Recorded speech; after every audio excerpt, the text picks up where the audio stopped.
दर्शकों, मैं आशा करता हूँ आप तैयार होंगे एक बार फिर एक नए अनुभव के लिए। हर जिले में लोक निर्माण विभाग का एक रेस्ट हाउस ज़रूर होता है।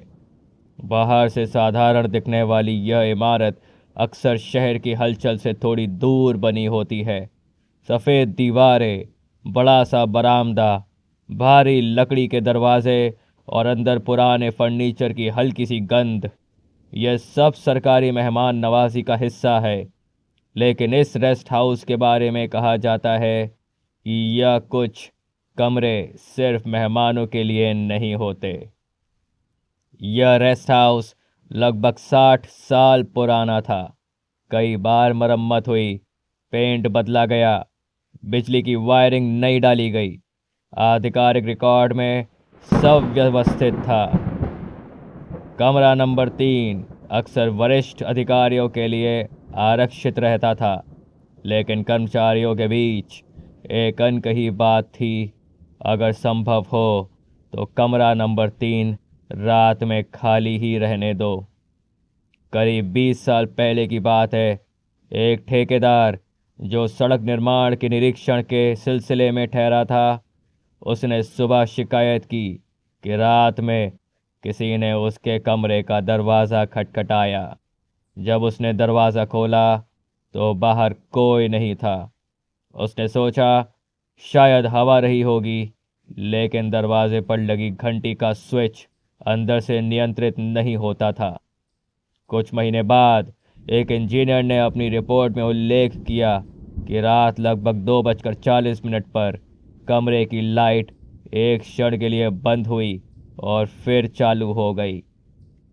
जनरेटर बैकअप सामान्य था, बाकी कमरों में बिजली नहीं गई। तकनीकी जांच में इसे वोल्टेज फ्लक्चुएशन कहा गया। मामला वहीं खत्म कर दिया गया। पुराने रिकॉर्ड देखने पर एक दिलचस्प तथ्य सामने आया। रेस्ट हाउस के निर्माण के समय एक साइट सुपरवाइजर की मृत्यु हुई थी। आधिकारिक कारण दुर्घटना दर्ज था।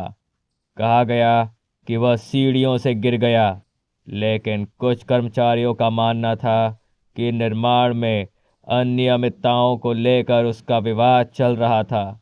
वह अक्सर कमरा नंबर 3 के स्थान पर बैठकर दस्तावेजों की जांच करता था, क्योंकि उस समय वहां स्थायी कार्यालय बनाया गया था।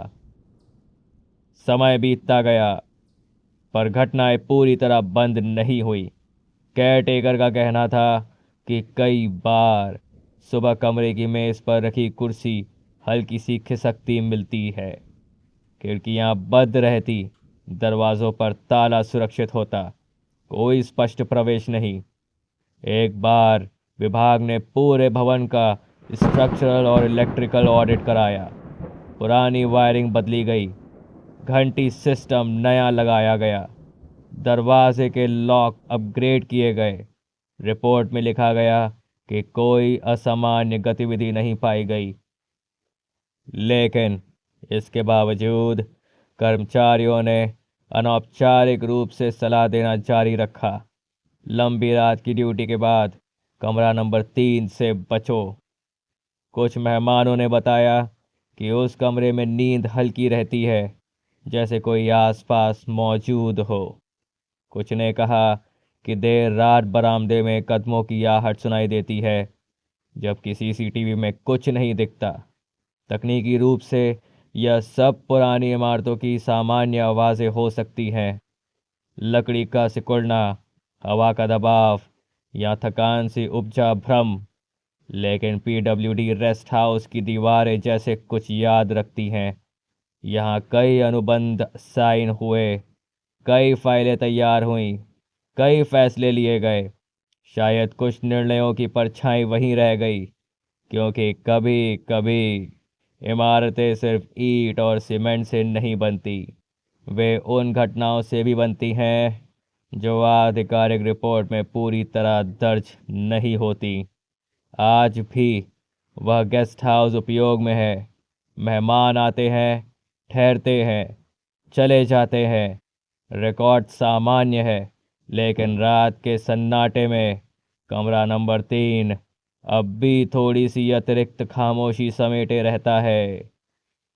यह कार्यक्रम केवल कथात्मक एवं डॉक्यूमेंट्री शैली में प्रस्तुत किया गया है। इसमें वर्णित सभी रेस्ट हाउस अधिकारी, कर्मचारी, दस्तावेज और घटनाएं पूर्णतः काल्पनिक हैं। किसी भी वास्तविक पीडब्ल्यूडी विभाग, व्यक्ति या घटना से इसका कोई प्रत्यक्ष या अप्रत्यक्ष संबंध नहीं है। सभी नाम, स्थान और घटनाएं संयोगवश है। कहानी यहीं खत्म होती है और अगली कहानी तक नियम साफ है, सवाल कोई नहीं करेगा।